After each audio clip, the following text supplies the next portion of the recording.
Star Wars, a better story, the galaxy that chose hope. Imagine the Star Wars story beginning not with explosions, but with a question. Asterisk, what happens to a civilization when it becomes so afraid of chaos that it willingly gives away its freedom? Asterisk. That question would become the heart of a new Star Wars story, one that keeps the wonder, adventure, Jedi, starships, and mythology of the original, but gives the characters deeper motivations and makes the galaxy feel as intelligent and lived in as the best stories in Star Trek. Long ago, the galaxy was governed by the Galactic Republic. Thousands of worlds had different cultures, governments, religions, and ways of life. The Jedi served as guardians and mediators, using the mysterious Force to protect people rather than rule them. But the Republic had become enormous and complicated. Corruption spread. Politicians argued endlessly. Corporations bought influence. Outer Rim worlds felt abandoned. Some people began saying that democracy itself was the problem. Then came the Clone Wars. A brilliant politician named Palpatine promised order. He convinced frightened citizens that the Republic needed stronger leadership. Emergency powers became permanent powers. The Republic became an empire. And that is where our story begins. But unlike the original movie, we don't begin by immediately telling the audience that the Empire is evil. We show them why ordinary people accepted it. On one world, crime has nearly disappeared. Trade routes are safe. Pirates have been crushed. Children can walk home at night. An old shopkeeper says, the Republic argued about fixing this place for 40 years. The Empire fixed it in 4. His granddaughter asks, but are we free? The shopkeeper looks toward an Imperial patrol. Free enough, he says. That one conversation explains the entire political conflict better than 100 speeches. Now we meet our hero. His name is Luke Skywalker, but he is not simply a bored farm boy dreaming of adventure. Luke is intelligent, curious, and deeply frustrated. He studies old Republic history and starship engineering. He believes the galaxy can be better, but he has never seen anyone actually accomplish it. He idolizes the Jedi. Unfortunately, everyone tells him the Jedi are dead. Then a mysterious young woman named Leia Organa arrives on his world. Leia isn't merely a princess carrying secret plans. She is a political leader and member of a growing resistance movement.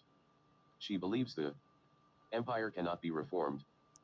Luke disagrees. He believes it can. And this becomes one of the central disagreements between them. Leia says, you don't defeat an empire by asking it to become nicer. Luke answers, then maybe we shouldn't be trying to defeat it. Maybe we should give people a reason to choose something better. Now we have a hero with an actual philosophy. Leia represents resistance. Luke represents renewal. Neither is entirely right. And neither is entirely wrong. Leia is being hunted because she possesses evidence that the Empire is secretly building a gigantic weapon called the Death Star. But here's another improvement. The Death Star isn't merely a giant space station that can blow up planets. It is a demonstration of political power. Its purpose is not primarily military. Its purpose is psychological. The Empire wants every civilization to understand one terrifying equation. Resistance equals destruction. One planet is destroyed as a demonstration, and suddenly thousands of worlds surrender without a battle. That makes the weapon frightening for a much more intelligent reason. Meanwhile, Luke encounters Obi-Wan Kenobi. Obi-Wan reveals that Luke's father, Anakin Skywalker, was once a Jedi who believed passionately in protecting people. But Anakin became Darth Vader. And here is where we improve another weakness. Obi-Wan doesn't simply tell Luke that Vader turned evil.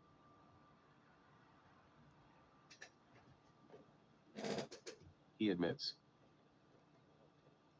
I helped create him. The Jedi had become arrogant. They had become too close to politicians. They had convinced themselves that because they could sense the Force, they understood morality. They didn't. Anakin wanted to prevent people from suffering. The Jedi feared his emotions. Palpatine exploited his fear. And the Jedi's failure helped create Darth Vader. Suddenly, the conflict isn't simply good versus evil.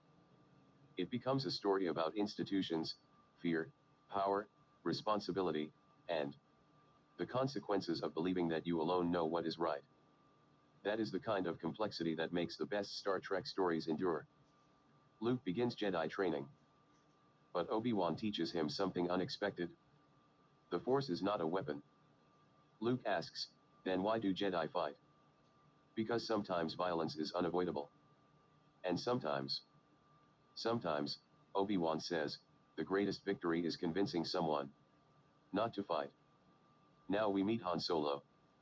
Han remains funny, arrogant, and dangerously charming, but he isn't just a smuggler who accidentally becomes a hero. Han has spent his life avoiding causes because causes get people killed. He believes everyone eventually betrays everyone else. His partner, Chewbacca, isn't merely comic relief either. Han once helped Chewie escape Imperial slavery, and Chewbacca stayed with him because Han was the first human who treated him as an equal. Their relationship becomes an argument against the Empire's philosophy. The Empire sees beings as resources. Han sees individuals. Leia sees citizens. Luke sees possibilities. And Vader sees what happens when people lose themselves. These characters now represent different answers to the same question. What is a person worth? The heroes eventually discover that the Death Star cannot simply be destroyed by shooting its famous weakness. Instead, they discover that the station has a weakness because the Empire's designers themselves secretly sabotaged part of its systems. Why? Because Imperial engineers aren't all monsters. Some are terrified people working inside a system they hate. This gives the rebellion something more powerful than a lucky shot. It gives them allies inside the machine. The final battle begins. Rebel pilots attack the Death Star while Leia coordinates a massive civilian uprising across several worlds. Luke enters the station. Vader intercepts him. But Luke refuses to fight him. Vader says, "You came here to destroy me." Luke replies, "No, I came here to prove you're wrong." Vader attacks. Luke defends himself but refuses to strike the killing blow. Vader demands, "Why won't you fight?" Luke says, "Because if I become what you are, then you win even if I kill you." That is the moment the entire story has been building toward. Vader remembers Anakin. Not because Luke magically defeats him. Because Luke refuses to hate him. Vader finally understands that Palpatine never actually wanted peace. He wanted obedience. And Vader turns against him. Not because he suddenly becomes a good man. But because, for the first time in decades, he chooses. He attacks the Emperor's forces and gives the rebels enough time to escape. The Death Star is destroyed, but not because Luke made one perfect shot. It falls because thousands of people made small choices. Pilots sacrificed themselves. Engineers sabotaged systems. Workers opened doors. Worlds refused to surrender. Leia organized people. Han finally stopped running. Vader finally resisted the man who controlled him. And Luke trusted people instead of believing that he alone could save the galaxy. The Empire loses the battle. But it does not disappear.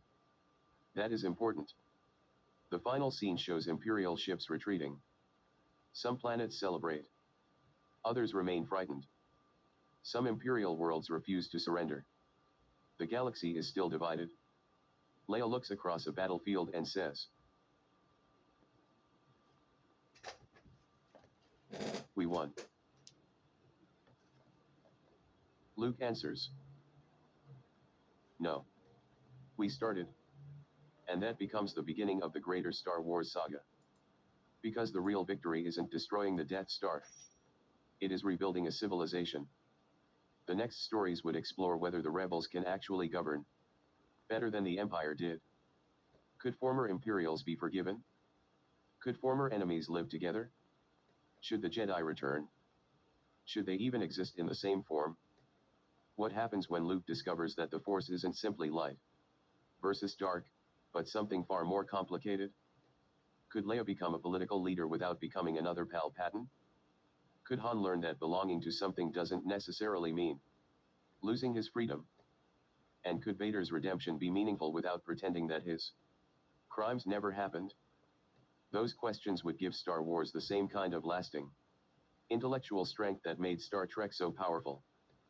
Because Star Trek's greatest stories weren't memorable merely because someone fired a phaser. They asked questions about humanity. Star Wars has the ingredients to do exactly the same thing. Its greatest strength is mythology, Jedi, Sith, the Force, ancient civilizations, fallen heroes, legendary families, strange worlds, and impossible machines. Its weakness, when handled poorly, is that mythology can become an excuse for characters to behave exactly as the plot requires. The better version would make the characters' choices create the plot. Luke doesn't become heroic because the story says he's the chosen one. He becomes heroic because he chooses compassion when hatred would be easier. Leia doesn't become a leader because she is royalty. She becomes a leader because people trust her.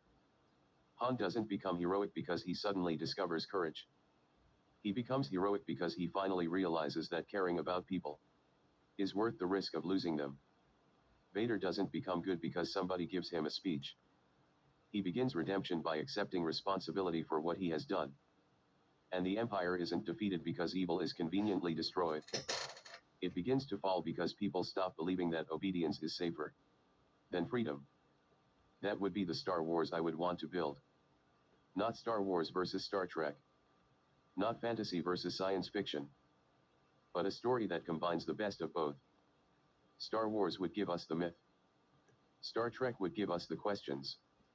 And together they could give us something even more powerful. A galaxy where the greatest weapon isn't a Death Star. Or a lightsaber. Or the Force. But the ability of ordinary people to decide what kind of civilization they want to live in.